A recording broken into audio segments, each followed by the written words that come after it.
మన ప్రభువును రక్షకుడైన యేసుక్రీస్తు నామంన మీ అందరికీ నా హృదయపూర్వక వందనాలు. ఈ వీడియోలో మీ ఇల్లు పరలోక గృహంగా ఉండాలంటే నీవు చేయవలసిన పని ఏమిటి? మానవుడు నెలంతా కష్టపడి తెచ్చిన కష్టార్జితమును కుటుంబ అవసరతలకు వినియోగిస్తాడు. వ్యాపారస్తుడు పొదుపు చేసుకుంటాడు, ఆస్తి సంపాదించుకుంటాడు. అయినను ఏమి చేసినా సంతృప్తి కలుగుట లేదు. అయితే దేవుని వాక్యము నా మాట జాగ్రత్తగా ఆలకించి మంచి పదార్థము భుజించుడి అని చెప్పుచున్నది.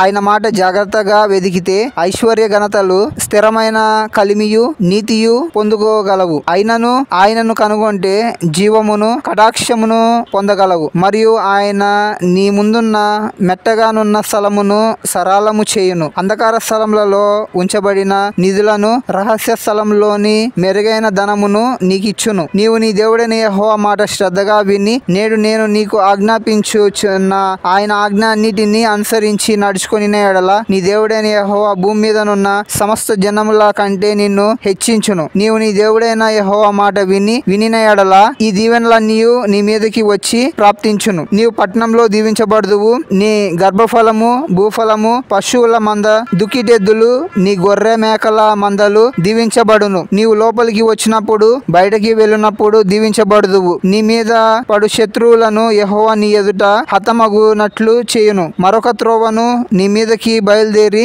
వచ్చి 7 త్రోవల నీ ఎదుట నుండి పారిపోదురు. నీవు అనేక జనములకు అప్పిచెదవు గాని అప్పు చేయవు. మీకు ఆజ్ఞాపించు మాటలన్నిటిలో దేని విషయంలోనూ కుడికి గాని ఎడమకు గాని తొలగి అన్యుల దేవతలను అనుసరింపక పూజింపక ఉంటే నిన్ను తలగా నియమించును. నీవు పైవాడవుగానే ఉందువు గాని కింద వాడవుగా ఉండవు. యేసుక్రీస్తు నీ ప్రాణమును సారమైనదిగా చేయగలడు. నిజమైన ద్రాక్షావళి క్రీస్తు గనుక నీవు ఆయన ఎదుట నిలిచి బహుగా ఫలించగలవు. ప్రభువునకు వేరుగా ఉండి ఏమీ చేయలేము. నా యందు మీరు మీ యందు నా మాటలు నిలిచి ఉండిన ఎడల మీకేమి ఇష్టమో అడుగుడి, అది మీకు అనుగ్రహింపబడును. సంతృప్తి సహితమైన భక్తి గొప్ప లాభ సాధనమై ఉన్నది. నీ కుటుంబమునకు దేవుడు నిన్ను శిరస్సుగా ఉంచి ఉన్నాడనియు, నీ బిడ్డలు దేవుని స్వాస్యమనియు, నీ భార్య దేవుని వరమనియు నీవు గుర్తించుము. నీవు ఇంటికి వచ్చినప్పుడల్లా పవిత్ర హృదయంతోనూ మంచి మనస్సాక్షితోనూ రావలెను.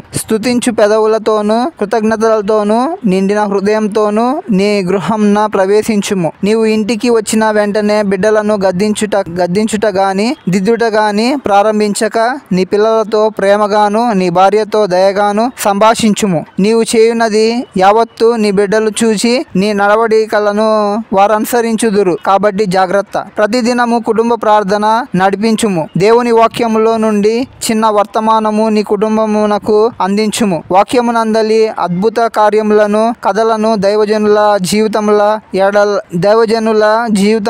ఎడలి గొప్ప కార్యములన్నిటినీ కుటుంబమునకు నేర్పించుము. కుటుంబ ప్రార్థన క్లుప్తముగాను నీ బిడ్డలకు ప్రీతికరంగాను ఉండునట్లు చేయుము. ప్రభు అట్టి ప్రార్థన సమయమందు నీ గృహమును దర్శించును. నీ బిడ్డలకు మంచి అలవాట్లు, మంచి మర్యాదలు నేర్పించుము. వారు తమ వస్త్రములను క్రమముగాను గృహమును శుభ్రముగాను ఉంచుట నేర్చుకొనవలెను. ఇంట్లో పండ్ల తొక్కలు, కాగితం ముక్కలు ఎక్కడ పడితే అక్కడ వేసి అశుభ్ర చేయకుండా చెత్త కుండీలో పారవేయుట నేర్పవలెను. పిల్లలకు వేకువనే లేచే అలవాట్లు అబ్బు వరకు తల్లిదండ్రులు వారిని నిద్ర నుండి తగిన సమయమున మేల్కొల్పవలెను. ఆదివారపు మందిరంనకు వెళ్ళుటకు, ఆరాధనకు వెళ్ళుటకు మానకూడదు. చెడు సంభాషణ, దురాభాషలు, పిల్లలను చెడ్డ పేర్లతో పిలుచుట వంటివి ఎంత మాత్రం తగవు. నీ పిల్లలు ఎటువంటి వారితో స్నేహం చేయుచున్నారో గమనించుట అవశ్యము. ఇంటికి త్వరగా తిరిగి వచ్చి నీ బిడ్డలు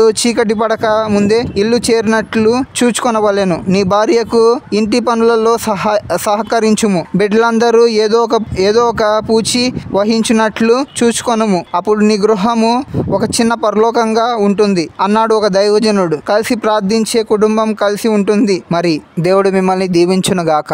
ఆమేన్.